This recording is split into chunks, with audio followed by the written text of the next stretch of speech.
Arnaud Lucossi, bonjour. Bonjour. Vous êtes secrétaire général de TDF. Alors, quelques mots de présentation de TDF de prime abord et quelques grands chiffres à souligner.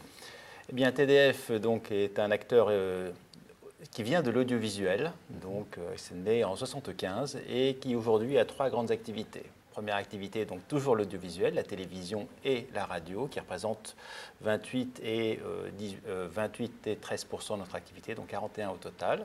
Les télécoms, c'est-à-dire l'hébergement sur site mobile des opérateurs, les systèmes de connectivité, les data centers, on en reparlera, donc aussi 41%. Et puis nous avons un dernier né, la fibre, puisque nous sommes candidats, et nous avons d'ailleurs gagné le réseau du Val d'Oise, nous sommes candidats au réseau d'initiative publique. Et d'ailleurs, nous sommes à Bordeaux, il y a un projet à Bordeaux de Gironde, dans la Gironde numérique, qui est un très beau projet, l'un des plus grands en France, avec 400 000 prises, et nous sommes candidats à une vingtaine d'appels d'offres en ce moment. Donc c'est les perspectives importantes dans votre développement, la fibre. C'est une perspective intéressante, et puis je ne sais pas si j'ai précisé, TDF réalise 670 millions d'euros de chiffre d'affaires.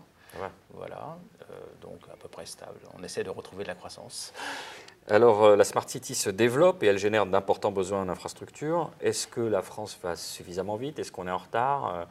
On en est où selon TDF? Bon, la France a quand même une tradition d'intervention publique et de développement des infrastructures. Donc, moi, je les classerai en plusieurs catégories. Je dirais, il y a d'abord le très haut débit fixe, c'est-à-dire le plan fibre. Alors, on est en France, donc on a beaucoup réfléchi avant de se lancer. Il y a les zones très denses. Donc ça, c'est parti très vite vers 2010-2011. Puis après, le gouvernement a fait ce qu'il appelait l'appel à manifestation d'intention d'investissement. Autrement dit, il a demandé aux opérateurs privés où est-ce que vous voulez investir. Donc là, il a eu ses réponses et il restait à peu près la moitié de la France, 43% précisément, pour lesquels les opérateurs privés ne voulaient pas investir spontanément, en tout cas pas sans aide publique. Et donc là, il y a ce qu'on appelle les réseaux d'initiative publique, qui sont des appels d'offres lancés par des collectivités, donc ce à quoi TDF répond, et qui sont actuellement, pratiquement tous les départements ou régions sont en appel d'offres. Il y en a 40 en 2 ans, tout le monde, donc, y compris la Gironde, comme je le disais. Et aujourd'hui, nous sommes 26e sur 28 en Europe sur le très haut débit fixe, mais je pense qu'avec cette accélération, nous irons bientôt très vite. Alors après, il y a le très haut débit mobile, la 4G. Donc la 4G, bon, là, ça va vite. D'ailleurs, je crois que l'ARCEP a constaté qu'on est en avance sur les obligations de déploiement des opérateurs. L'organisme régulateur, l'ARCEP. Oui, le régulateur, l'ARCEP. Ainsi, aujourd'hui, il y a plus de 90% de la population couverte en 4G, ce qui est beaucoup. Et nous, au TDF, nous leur fournissons des pylônes aux opérateurs et nous déployons leurs équipements sur nos pylônes et nous le constatons. Ils nous commandent beaucoup de choses pour déployer. Donc pour le coup, on n'est pas en retard sur ce point. Non.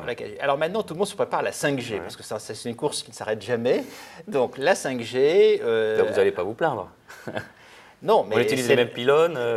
Oui, c'est plus de c'est pas dire. Alors, on utilise les mêmes pylônes, mais ça va se densifier. Les réseaux vont beaucoup se densifier parce que on est quand même avec le temps passé d'un système qui servait à la téléphonie mobile à un système qui servira demain à toutes les applications critiques, les voitures, la santé et tout cela. Et donc, nous allons vers probablement un doublement des infrastructures mobiles dans les 10 ans.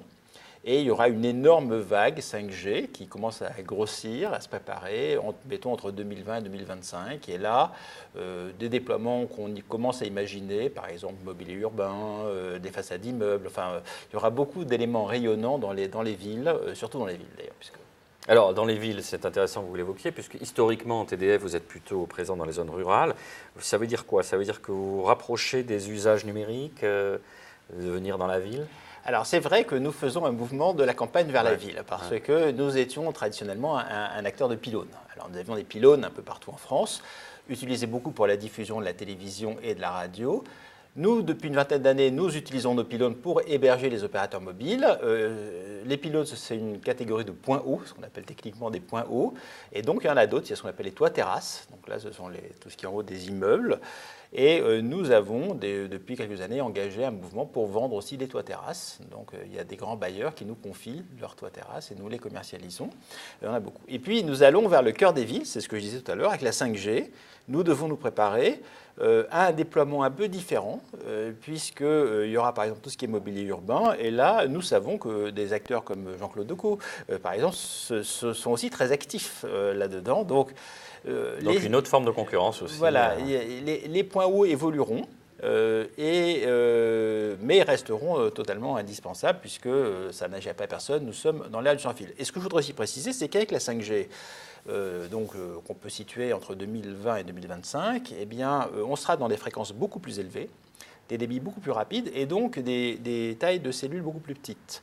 Et derrière, pour que ces débits soient une réalité, il faut amener de la fibre partout. Évidemment, si ce n'est pas connecté, pas de débit. Donc il y a aussi une densification des réseaux de fibres. Et donc tout cela va dans le même sens. Et c'est vrai que nous entrons en ville, nous sommes en ville.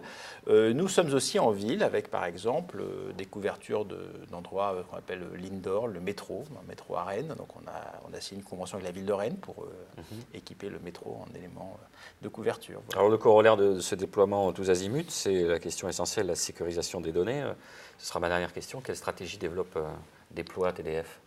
Alors c'est vrai que la donnée doit être plus sécurisée pour des problèmes que tout le monde a bien vus et aussi plus proche parce que comme les applications deviendront critiques, on n'a plus le temps d'aller faire un aller-retour à l'autre bout de la planète. Donc les données seront plus proches. Alors nous avons des data centers de proximité. On en a un à Bordeaux-Bouliac.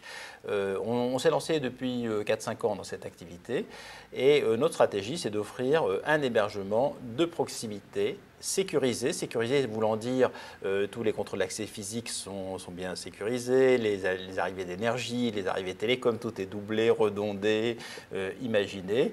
Et puis souvent on travaille avec des collectivités qui peuvent venir sur place, voir comment ça se passe et constater que nous travaillons bien. Et puis j'ai envie de dire que la proximité résout aussi un autre problème, c'est qu'il n'y a pas de problème juridique sur le droit applicable. Le droit applicable est le droit français.